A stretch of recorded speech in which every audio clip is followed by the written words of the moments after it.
তারই প্রেক্ষিতে জাতীয় সংসদ নির্বাচনী এলাকা 204 নারায়ণগঞ্জ 1 প্রতিদ্বন্দ্বী প্রার্থী বাংলা বর্ণমালা ক্রমানুসারে প্রথমে আসেন কাজী মনিরুজ্জামান।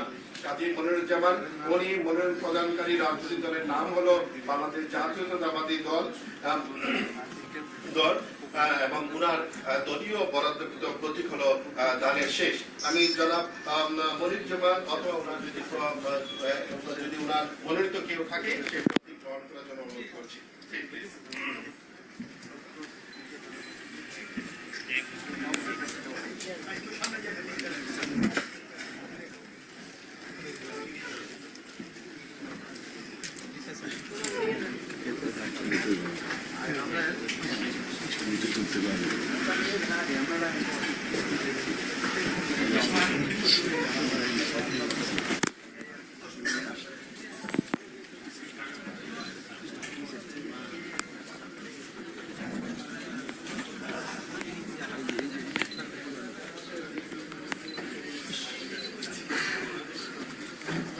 জায়গা নেই ভাই, আমি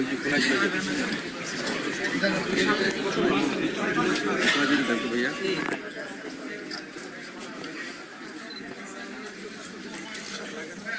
লাগাতে পারতেছি সবাই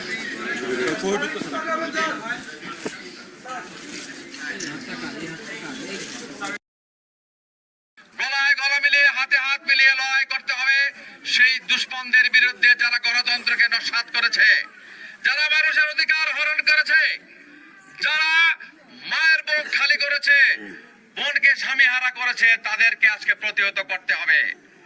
এই 30 তারিখে যদি আমরা পরাজিত হই তাহলে কত বছর পরাধীন থাকতে হবে, কত বছর বাড়ি ছেড়ে থাকতে হবে, কত মায়ের বুক খালি হবে, তার কোনো হিসাব কিন্তু আমরা মিলাতে পারবো না। তাই আগামী 20 দিন আমরা কষ্ট করব, আমরা ঘরে ফিরে যাব না, আমরা মা বোনদের কাছে যাব, সবাইকে ঐক্যবদ্ধ করে এই নির্বাচনে বিজয়ের জন্য আমাদের যা করা দরকার তাই আমরা করব। আমরা ঘরে বসে থাকবো না, আমরা কারো রক্তচক্ষু দেখে আমরা ভয় পাবো না, কোন ধমকে আমরা ভয় পাবো না। যারা লুটে পুটে খাচ্ছে এই দেশের মানুষের ধন সম্পদ, যারা অন্যের জমি গ্রাস করছে, যারা চাঁদাবাজি করছে, যারা মাদকের ব্যবসা করছে, তারা কিন্তু আপনাদের এই নির্বাচনের সময় ভয় দেখাবে, অন্যরকম কথা বলবে। তাদের কথায় আমরা যদি ভীত হই তাহলে হয়তো আমাদের শেষ রক্ষা হবে না। আমাদের প্রিয় নেতা তারেক রহমান, আমরা যেদিন ইন্টারভিউ দিতে যাই নমিনেশনের জন্য, দুলালো আমার সাথে ছিল, উনি বলতেছিলেন, প্রিয় নেতৃবৃন্দ, আপনাদের আগে অনেকে ইন্টারভিউ দিতে এসে বলেছেন আমরা 6 মাস, 1 বছর, 1.5 বছর বাড়ি ঘরে যেতে পারি না। তারেক রহমান সেদিন বলেছিলেন, প্রিয় নেতৃবৃন্দ, আপনারা 1 বছর, 1.5 বছর তো বাড়ি যেতে পারেন না, আমার তো নিজের বাড়ি নাই, যেই বাড়িতে যেই ঘরে আমার জন্ম হয়েছে সেই ঘরে সরকার গুড়িয়ে দিয়েছে। আমার বাবা মায়ের সেই স্বপ্নের ঘর, যেই ঘরে আমি হামাগুড়ি খেয়েছি, সেই ঘর তারা গুড়িয়ে দিয়েছে। আজকে আপনাদেরকে আমি বলতে চাই, সাবধান করতে চাই, আপনারা যদি এই লড়াইয়ে, এই বিজয়ে, এই ভোটের যুদ্ধে পরাজিত হন, আপনাদের দেখা যাবে নিজের ঠিকানায় একদিন থাকবে না। কোথায় যাবেন তখন? কোথায় যাবেন তখন? বাড়ি ফেরার চিন্তা তখন আর করতে পারবেন না। তাই আজকে আমিও আপনাদের অনুরোধ করব, মা বোনদের অনুরোধ করব, মা বোনরা 30 তারিখে ভোর রাতে রান্না করে ঘরের খাবার রেডি করে সবার আগে ভোট কেন্দ্রে যাবেন। সকাল সকাল 10টার মধ্যে ভোট দিয়ে ঘরে ফিরে আসবেন। ছেলে পুরুষ যুবক যারা আছেন নাস্তা খেয়ে যাবেন, ওই দিন রোজা রাখবেন। একবারে ভোট শেষ করে গণনা করে রেজাল্ট নিয়ে, ফলাফল নিয়ে কেন্দ্র ত্যাগ করবেন, তার আগে নয়। তাহলে আপনার বিজয়, আপনার ভোট চুরি করার কোনো সুযোগ থাকবে না। ভোট চোর যারা, তারাই বলে কেন্দ্র পাহারা দিলে তাদের অসুবিধা হবে। আরে ভাই, আপনারা যদি চুরি না করেন তাহলে আমরা পাহারা দেওয়ার দরকার কি? আপনারা চুরি করেন, চুরি করেছেন, ভবিষ্যতেও করবেন, সেই জন্য তো পাহারার ব্যবস্থা। শুধু পাহারা নয়, প্রয়োজনে আরো অনেক কিছু করা হবে। কিন্তু আপনারা ভোট চুরি করে আবার নির্বাচিত হবেন 2014-এর মতো, সেই স্বপ্ন ভুলে যান, সেই স্বপ্ন দুঃস্বপ্নে পরিণত হবে। আমরা আজকে ঐক্যবদ্ধ হয়ে রূপগঞ্জে প্রত্যেকটি যুবক প্রত্যেকটি বৃদ্ধ মানুষ, পিতা, ভ্রাতা, পত্নী সবাই মিলে আমরা সবাই মিলে এই যুদ্ধে অংশগ্রহণ করব। এই সত্য এবং ন্যায় যুদ্ধে আমরা বিজয়ী হব এই প্রত্যাশা করে আজকের এই আয়োজন সবাইকে আমি আমার ব্যক্তিগত পক্ষ থেকে এবং জাতীয়তাবাদী দলের পক্ষ থেকে অভিনন্দন, শুভেচ্ছা জানিয়ে আপনাদের সফলতা কামনা করে আমি আমার আজকের বক্তব্য শেষ করলাম। আল্লাহ হাফেজ। গলায় গলা মিলিয়ে হাতে হাত মিলিয়ে লড়াই করতে হবে সেই দুষ্পন্দের বিরুদ্ধে যারা গণতন্ত্রকে নস্যাৎ করেছে, যারা মানুষের অধিকার হরণ করেছে, যারা মায়ের বুক খালি করেছে, বোনকে স্বামীহারা করেছে, তাদেরকে আজকে প্রতিহত করতে হবে। এই 30 তারিখে যদি আমরা পরাজিত হই তাহলে কত বছর পরাধীন থাকতে হবে, কত বছর বাড়ি ছেড়ে থাকতে হবে, কত মায়ের বুক খালি হবে, তার কোনো হিসাব কিন্তু আমরা মিলাতে পারবো না। তাই আগামী 20 দিন আমরা কষ্ট করব। আমরা ঘরে ফিরে যাব না, আমরা মা বোনদের কাছে যাব, সবাইকে ঐক্যবদ্ধ করে এই নির্বাচনে বিজয়ের জন্য আমাদের যা করা দরকার তাই আমরা করব। আমরা ঘরে বন্যের জমি গ্রাস করছে, যারা চাঁদাবাজি করছে, যারা মাদকের ব্যবসা করছে, তারা কিন্তু দেখাবে, অন্যরকম কথা বলবে। তাদের কথায় আমরা যদি ভীত হই তাহলে হয়তো আমাদের শেষ রক্ষা হবে না।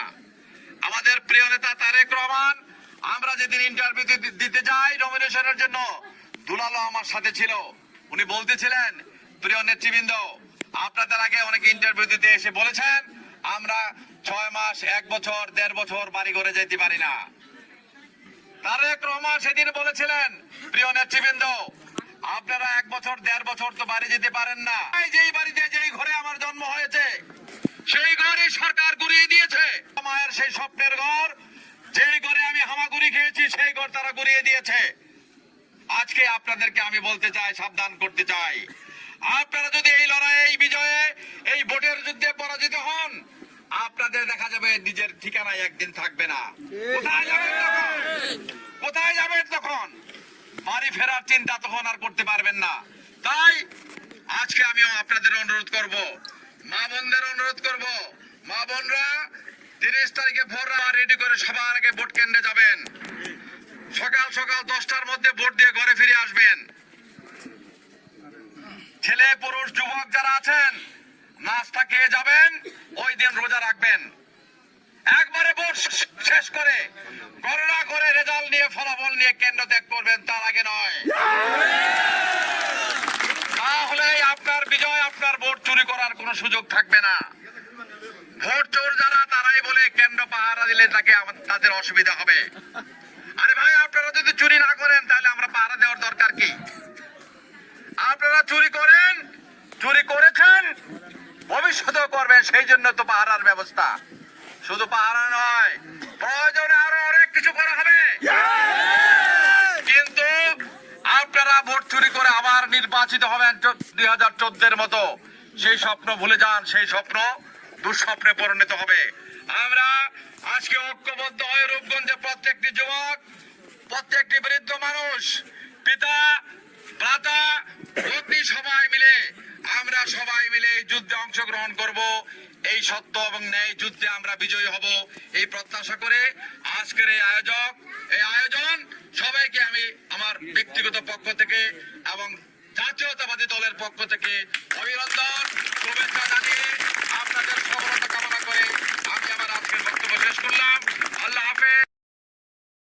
গলায় গলা মিলিয়ে হাতে হাত মিলিয়ে লড়াই করতে হবে সেই দুষ্পন্দের বিরুদ্ধে যারা গণতন্ত্রকে নস্যাৎ করেছে, যারা মানুষের অধিকার হরণ করেছে, যারা মায়ের বুক খালি করেছে, বোনকে স্বামীহারা করেছে, তাদেরকে আজকে প্রতিহত করতে হবে।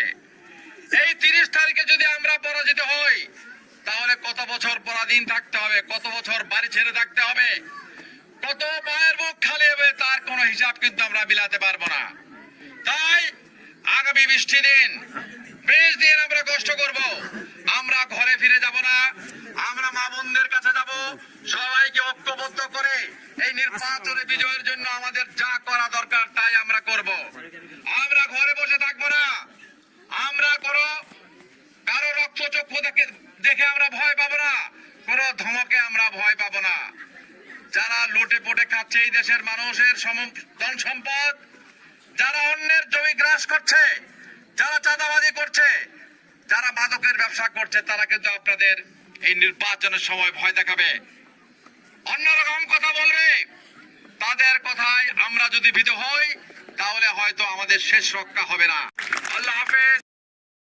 কথা দিচ্ছি, আমি আগামী 20 দিন 24 ঘন্টার মধ্যে 18 ঘন্টা 20 ঘন্টা পরিশ্রম করব। পারবেন আপনারা আমার সাথে থাকতে? এই লড়াই শেষ দেখে আমি ছাড়বো। এই লড়াইয়ে আমি কোনো ক্ষান্ত হব না। যুদ্ধ নেমে যদি কেউ রাইফেল মাথায় নিচে ঘুমিয়ে থাকে, তার মৃত্যু ছাড়া অন্য কোনো শত্রুর আঘাতে তার মৃত্যু ছাড়া বিকল্প নাই। তাই আমি তাই এইভাবে আরামে এসে ঘুমিয়ে থেকে মরতে চাই না, আমি লড়াই করে মরতে চাই। আমি মান সম্মান হারিয়ে মরতে চাই না, আমি ধান এবং মান এই দুটোই রক্ষা করতে চাই। এই ধান এবং মান এই দুটাই আমাকে রক্ষা করতে হবে। তাই মামলা হয়েছে, মামলা হবে, পুলিশ ধরেছে, পুলিশ ছাড়বে, পুলিশকে ছাড়তে বাধ্য করা হবে ইনশাল্লাহ। কোন মামলায় কি আমরা অবহেলা করেছি? মামলার উচ্চ আদালতে থাকুক, নিম্ন আদালতে থাকুক, সব জায়গায় আমরা চেষ্টা করে আপনাদেরকে মুক্ত করার চেষ্টা করেছি। হয়তো অনেক সময় অনেক সরকারি কারণে বিলম্ব হয়েছে, আমরা বুকে হাত দিয়ে বলতে পারি আমরা কোনো কার্পণ্য করি নাই, অবহেলা করি না, অবহেলা করবো না। প্রিয় ভাইয়ের আমার, যদি কারো কাছে কামান থাকে, তার যদি সাহস না থাকে, সেই কামানের কোনো মূল্য আছে? প্রথম দরকার সাহস, তারপর দরকার অন্য অস্ত্র। কোনো কিছুই লাগে না যদি সাহসী মানুষ থাকে। সাহস ছাড়া কথা দিচ্ছি, আমি আগামী 20 দিন 24 ঘন্টার মধ্যে 18 ঘন্টা 20 ঘন্টা পরিশ্রম করব। পারবেন আপনারা আমার সাথে থাকতে? এই লড়াই শেষ দেখে আমি ছাড়বো। এই লড়াইয়ে আমি কোনো ক্ষান্ত হব না। যুদ্ধ নেমে যদি কেউ রাইফেল মাথায় নিচে ঘুমিয়ে থাকে, তার মৃত্যু ছাড়া অন্য কোনো শত্রুর আঘাতে তার মৃত্যু ছাড়া বিকল্প নাই। তাই আমি তাই এইভাবে আরামে এসে ঘুমিয়ে থেকে মরতে চাই না, আমি লড়াই করে মরতে চাই। আমি মান সম্মান হারিয়ে মরতে চাই না, আমি ধান এবং মান এই দুটোই রক্ষা করতে চাই। এই ধান এবং মান এই দুটাই আমাকে রক্ষা করতে হবে। তাই মামলা হয়েছে, মামলা হবে, পুলিশ ধরেছে, পুলিশ ছাড়বে, পুলিশকে ছাড়তে বাধ্য করা হবে ইনশাল্লাহ। কোন মামলায় কি আমরা অবহেলা করেছি? মামলার উচ্চ আদালতে থাকুক, নিম্ন আদালতে থাকুক, সব জায়গায় আমরা চেষ্টা করে আপনাদেরকে মুক্ত করার চেষ্টা করেছি। হয়তো অনেক সময় অনেক সরকারি কারণে বিলম্ব হয়েছে, আমরা বুকে হাত দিয়ে বলতে পারি আমরা কোনো কার্পণ্য করি নাই, অবহেলা করি না, অবহেলা করবো না। প্রিয় ভাইয়ের আমার, যদি কারো কাছে কামান থাকে, তার যদি সাহস না থাকে, সেই কামানের কোনো মূল্য আছে? প্রথম দরকার সাহস, তারপর দরকার অন্য অস্ত্র। কোনো কিছুই লাগে না যদি সাহসী মানুষ থাকে। সাহস ছাড়া কথা দিচ্ছি, আমি আগামী 20 দিন 24 ঘন্টার মধ্যে 18 ঘন্টা 20 ঘন্টা পরিশ্রম করব। পারবেন আপনারা আমার সাথে থাকতে? এই লড়াই শেষ দেখে আমি ছাড়বো। এই লড়াইয়ে আমি কোনো ক্ষান্ত হব না। যুদ্ধ নেমে যদি কেউ রাইফেল মাথায় নিচে ঘুমিয়ে থাকে, তার মৃত্যু ছাড়া অন্য কোনো শত্রুর আঘাতে তার মৃত্যু ছাড়া বিকল্প নাই। তাই আমি তাই এইভাবে আরামে এসে ঘুমিয়ে থেকে মরতে চাই না, আমি লড়াই করে মরতে চাই। আমি মান সম্মান হারিয়ে মরতে চাই না, আমি ধান এবং মান এই দুটোই রক্ষা করতে চাই। এই ধান এবং মান এই দুটাই আমাকে রক্ষা করতে হবে। তাই মামলা হয়েছে, মামলা হবে, পুলিশ ধরেছে, পুলিশ ছাড়বে, পুলিশকে ছাড়তে বাধ্য করা হবে ইনশাল্লাহ। কোন মামলায় কি আমরা অবহেলা করেছি? মামলার উচ্চ আদালতে থাকুক, নিম্ন আদালতে থাকুক, সব জায়গায় আমরা চেষ্টা করে আপনাদেরকে মুক্ত করার চেষ্টা করেছি। হয়তো অনেক সময় অনেক সরকারি কারণে বিলম্ব হয়েছে, আমরা বুকে হাত দিয়ে বলতে পারি আমরা কোনো কার্পণ্য করি নাই, অবহেলা করি না, অবহেলা করবো না। প্রিয় ভাইয়ের আমার, যদি কারো কাছে কামান থাকে, তার যদি সাহস না থাকে, সেই কামানের কোনো মূল্য আছে? প্রথম দরকার সাহস, তারপর দরকার অন্য অস্ত্র। কোনো কিছুই লাগে না যদি সাহসী মানুষ থাকে। সাহস ছাড়া কিন্তু অত্যন্ত দুঃখ এবং পরিতাপের বিষয়, ভারাক্রান্ত হৃদয়ে আমি আজকে আপনাদেরকে বলতে চাই, গত মধ্যরাত্রে রূপগঞ্জের বিভিন্ন জায়গায় আগামী সংসদ নির্বাচনের প্রার্থী হিসাবে আমার ধানের শীষের প্রতীকের লিফলেট বা পোস্টার লাগানোর পরেই আওয়ামী সন্ত্রাসীরা আমাদের সেই পোস্টার ছিঁড়ে ফেলেছে। যারা পোস্টার লাগিয়েছে তাদেরকে অকথ্য ভাষায় গালাগালি করেছে, তাদের প্রাণনাশীর হুমকি দিয়েছে। এখানেই শেষ নয়, যারা পোস্টার লাগিয়েছে তাদের বাড়ি দিকে তাদের পিতামাতাকে পর্যন্ত গালিগালাজ করেছে। এটাই কি সুষ্ঠু নির্বাচনের নমুনা? এইটাই কি আমি আপনাদের কাছে প্রশ্ন করতে চাই, প্রশাসনের ঊর্ধ্বতন কর্মকর্তাবৃন্দ, আপনারা এই নির্বাচন সুষ্ঠু করতে পারেন, সুন্দর করতে পারেন যদি ইচ্ছা করেন। সেই ইচ্ছা আপনারা করেন কিনা আমরা জানি না। আমি বলি এটা বিজয়ের মাস। ৭১ আমি কোনো ভাগা মুক্তিযোদ্ধা নয়, আমি কোনো মানুষকে মুক্তিযোদ্ধাদের রান্না বান্না করে খাওয়ায় মুক্তিযোদ্ধা হয় নাই। শত্রুর মুখোমুখি দাঁড়িয়ে আমি ৭১ যুদ্ধ করেছি জীবন বাজি রেখে। সেই যুদ্ধে হয়তো আমি মারাও যেতে পারতাম। আমি যখন মরি নাই, আমি এখনো মরতে জানি। আমি হারতে জানি না, আমি হারবো না। আমি জিততে চাই, আপনাদের সবাইকে নিয়ে জিততে চাই। এই জিতার লড়াইয়ে কোন রকমের আপোষ করা হবে না। আপনারা যদি এখন আপোষ করেন, আগামী প্রজন্ম এই ব্রিটিশ ভারত কোটি কয়েক লোকের ষড়যন্ত্রের কারণে ২০০ বছর ব্রিটিশ শাসন করেছে। আজকে এই রূপগঞ্জে যেইভাবে চলছে, এইভাবে যদি চলতে থাকে, আমরা যদি সাহস করে রুখে দাঁড়াই, আমরা এই রূপগঞ্জের মানুষ ওই ব্রিটিশদের মতোই আরো ১০০ বছর এই গাজী পরিবার দ্বারা শাসিত হব। সেটা কি আমরা চাই? সুতরাং আমি সামনে থেকে এই যুদ্ধে নেতৃত্ব দিতে চাই। তাতে যদি আমার মৃত্যু আসে, আমি পরোয়া করি না, আমি পরোয়া করব না। আপনারা ভয়ে পালিয়ে যাবেন না, আপনাদের সাহস করতে হবে। আমি স্পষ্ট করে একটি কথা বলতে চাই, আমার মা বোনরা সামনে আছে। এই কথাটা যদিও তাদেরকে লাগবে, তাদের জন্য হয়তো অন্যরকম লাগতে পারে। কোন মেয়ে যদি মা হতে চায়, তাকে সেই প্রসব বেদনা সহ্য করতেই হবে। কোন প্রসব বেদনা সহ্য না করে কোন মা সন্তান জন্ম দেওয়ার কল্পনা করতে পারে না।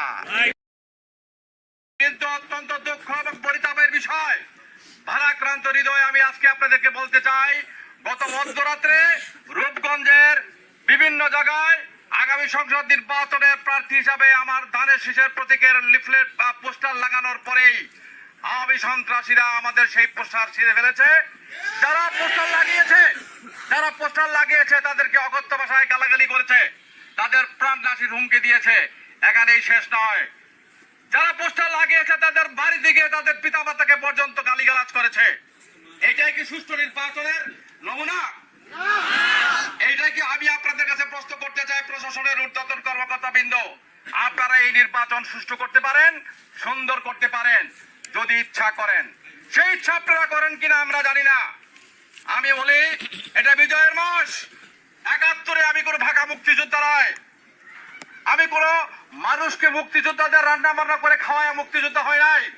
শত্রুর মুখোমুখি দাঁড়িয়ে আমি ৭১ যুদ্ধ করেছি জীবন বাজি রেখে। সেই যুদ্ধে হয়তো আমি মারাও যেতে পারতাম। আমি যখন মরি নাই, আমি এখনো মরতে জানি। আমি হারতে জানি না, আমি হারবো না। আমি জিততে চাই, আপনাদের সবাইকে নিয়ে জিততে চাই।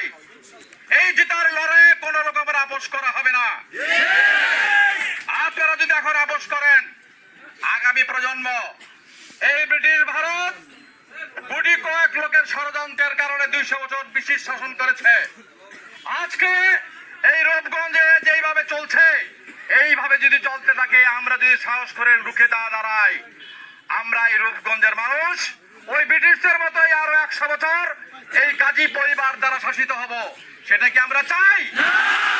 সুতরাং আমি সামনে থেকে এই যুদ্ধে নেতৃত্ব দিতে চাই। তাতে যদি আমার মৃত্যু আসে, আমি পরোয়া করি না, আমি পরোয়া করব না। আপনারা ভয়ে পালিয়ে যাবেন না, আপনাদের সাহস করতে হবে। আমি স্পষ্ট করে একটি কথা বলতে চাই, আমার মা বোনরা সামনে আছে। এই কথাটা যদিও তাদেরকে লাগবে, তাদের জন্য হয়তো অন্যরকম লাগতে পারে।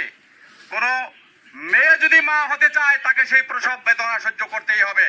কোন প্রসব বেদনা সহ্য না করে কোন মা সন্তান জন্ম দেওয়ার কল্পনা করতে পারে না। নতুন প্রজন্মের ভোটারদেরকে টানতে হবে। এখানে আমি মনে করি আমরা যারা আছি, এর মধ্যে অনেক অনেক না, সংখ্যাগরিষ্ঠ ভোটারই হবেন যারা এই বছর প্রথম ভোটার হয়েছেন। সেই ভোটারদেরকে আমি সালাম জানাই, অভিনন্দন জানাই। আপনাদের এই ভোটের মাধ্যমে যেন আমাদের বিজয় সূচিত হয়, আমাদের বিজয় ত্বরান্বিত হয়। আমরা আপনাদেরকে একটি সুন্দর বাংলাদেশ দিতে চাই। আমি কিন্তু আমার দায়িত্বে কল্পনা করি নাই।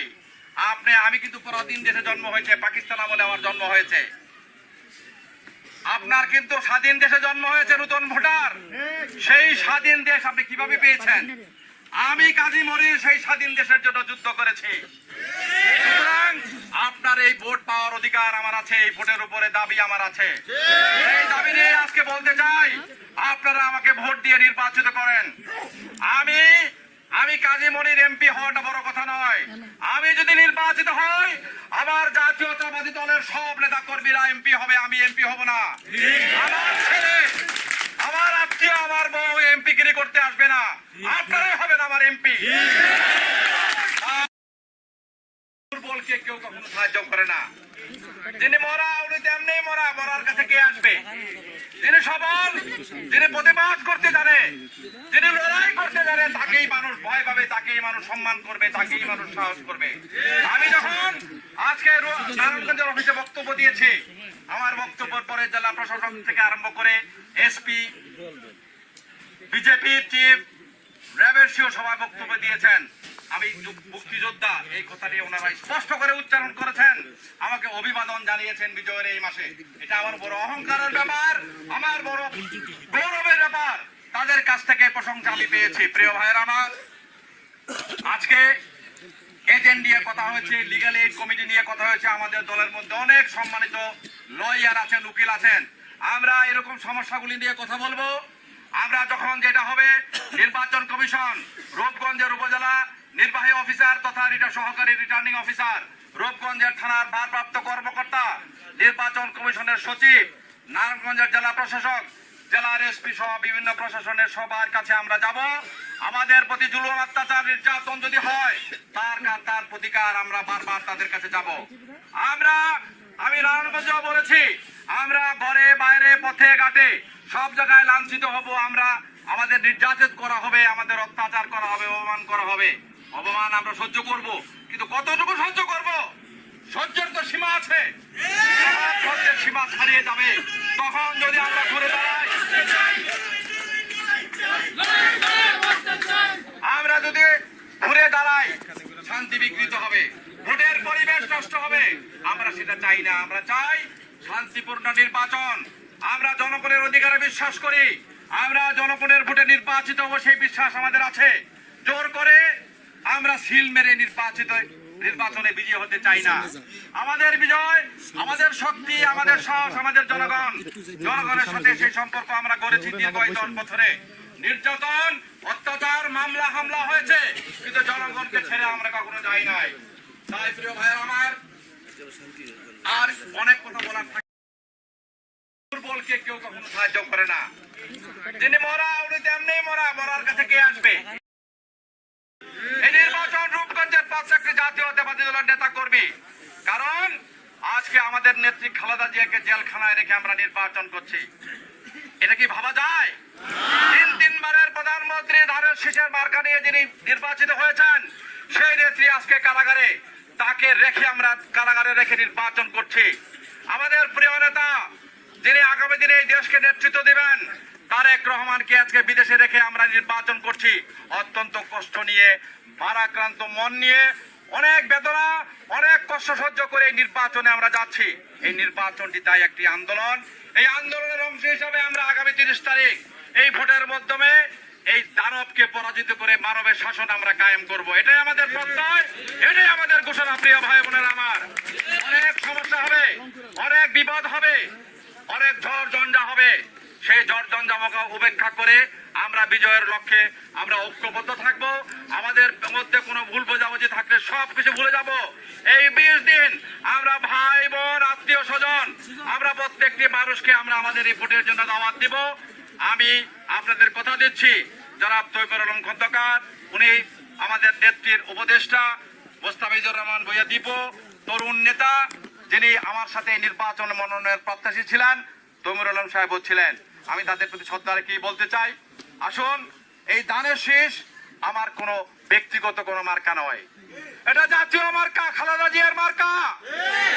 এই ধানের শীষের প্রতীককে আমরা শ্রদ্ধা করে আমি হয়তো আমার জীবনে আর কোনো সুযোগ পাবো কিনা, আমরা হয়তো আর কোনো সুযোগ পাবো কিনা আমি জানি না, কিন্তু এইবার আসুন আমরা আমাদের নেত্রীর মুক্তির জন্য, তারেক রহমানকে দেশে ফিরিয়ে আনার জন্য, একটি সুষ্ঠু সুন্দর নির্বাচনের জন্য ঐক্যবদ্ধভাবে আমরা কাজ করি। যে এই নির্বাচন রূপগঞ্জের ৫ জাতীয়তাবাদী দলের নেতা কর্মী, কারণ আজকে আমাদের নেত্রী খালেদা জিয়াকে জেলখানায় রেখে আমরা নির্বাচন করছি, এটা কি ভাবা যায়? তিনবারের প্রধানমন্ত্রী ধানের শীষের মার্কা নিয়ে যিনি নির্বাচিত হয়েছেন সেই নেত্রী আজকে কারাগারে, তাকে রেখে আমরা কারাগারে রেখে নির্বাচন করছি। আমাদের প্রিয় নেতা যিনি আগামী দিনে এই দেশকে নেতৃত্ব দিবেন তারেক রহমানকে আজকে বিদেশে রেখে আমরা নির্বাচন করছি, অত্যন্ত কষ্ট নিয়ে, ভারাক্রান্ত মন নিয়ে, অনেক বেদনা, অনেক কষ্ট সহ্য করে এই নির্বাচনে আমরা যাচ্ছি। এই নির্বাচনটি তাই একটি আন্দোলন, এই আন্দোলনের অংশ হিসাবে আমরা আগামী ৩০ তারিখ এই ভোটের মাধ্যমে এই দানবকে পরাজিত করে মানবের শাসন আমরা কায়েম করব, এটাই আমাদের প্রত্যয়, এটাই আমাদের ঘোষণা। প্রিয় ভাই বোনেরা আমার, অনেক সমস্যা হবে, অনেক বিপদ হবে, অনেক ঝড় ঝঞ্ঝা হবে, সেই ঝড় ঝঞ্ঝাকে উপেক্ষা করে আমরা বিজয়ের লক্ষ্যে আমরা ঐক্যবদ্ধ থাকব। আমাদের মধ্যে কোনো ভুল বোঝাবুঝি থাকলে সবকিছু ভুলে যাব। এই ২০ দিন আমরা ভাই বোন আত্মীয় স্বজন আমরা প্রত্যেকটি মানুষকে আমরা আমাদের এই ভোটের জন্য দাওয়াত দিব। আমি আপনাদের কথা দিচ্ছি, জনাব তৈয়বুর আলম খন্দকার, উনি আমাদের নেত্রীর উপদেষ্টা, মোস্তাফিজুর রহমান ভূঁইয়া দীপু, তরুণ নেতা, যিনি আমার সাথে নির্বাচন মনোনয়নের প্রত্যাশী ছিলেন, তৈয়বুর আলম সাহেবও ছিলেন, আমি তাদের প্রতি শ্রদ্ধা রেখে বলতে চাই, আসুন এই ধানের শীষ আমার কোনো ব্যক্তিগত কোনো মার্কা নয়, এটা জাতীয় মার্কা, খালেদা জিয়ার মার্কা। এই ধানের শীষের প্রতীককে আমরা শ্রদ্ধা করে আমি হয়তো আমার জীবনে আর কোনো সুযোগ